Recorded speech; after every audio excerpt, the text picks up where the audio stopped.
Какие были у вашей группы планы после теракта? Сторону Киев.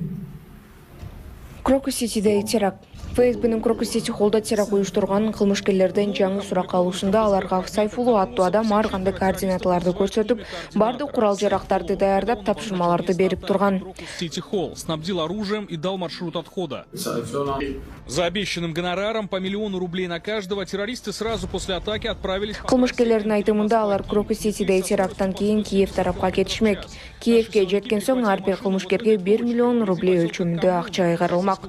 Границы оставался 141 километр. Смартфоны, хоть и в поврежденном виде, попали в руки следствия. Полученная из них информация свидетельствует, что беглецы до последнего получали указания от... Кылмышкерлер Орусия менен Украинанын чек арасында 141 километр калганда коммуна аттуу айылдан колго түшкөн. Эскерте кетсек, буга чейин уюшкан топтун мүчөлөрүнүн уюлдук телефондору табылган. Кылмышкерлер телефондорду жок кылууга аракет жасашып, бирок маалыматтарды сактап калуу мүмкүн болгон. Телефондо Украина мамлекетинин желеги менен өрттөнүп бузулган имараттардын жанында түшкөн сүрөттөр табылган.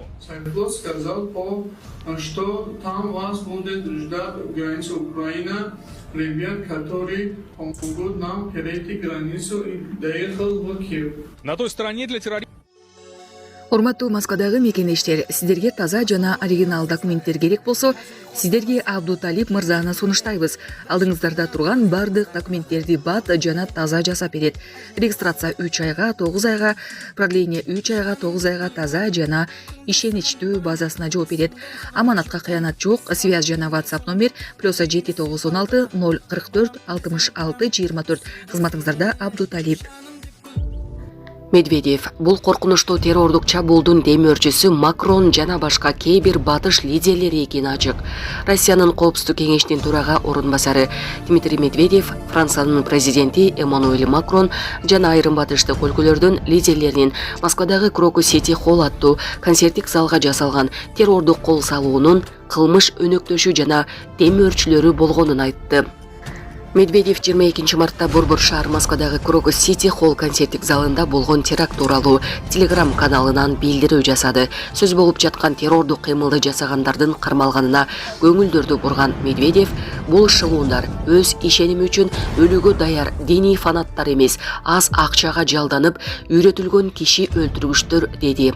Кол салуунун чыныгы уюштуруучуларына Украина жетекчилери экендигин жана азырда террордук уюм Даиштин көлөкөсүнө жашырынгандыгын айткан Медведев, Франциянын президенти Эммануэль Макрон жана айрым батыштык өлкөлөрдүн жасалган кол салуунун кылмыш өнөктөшү жана демөөрчүлөрү экендигин айтты. Медведев бул коркунучтуу террордук чабуулдун демөөрчүсү Макрон жана башка кээ бир батыш лидерлери экени ачык. Бул кечирилгис нерсе. Бул жерде кол тийбестиктин артында жашырынууга болбойт. Алар эми Россиянын душмандары деди. Эске сала кетсек, 22 март күнү кечинде Москвадагы Крокус-Сити Холл концерттик залында куралчан адамдар тарабынан теракт жасалган. Террордук кол салууда каза болгондордун саны 144кө жеткени жарыяланды. Кол салуу тууралуу ушул күнгө чейин 11 киши камалды. Булак Назар Ньюс Кежи.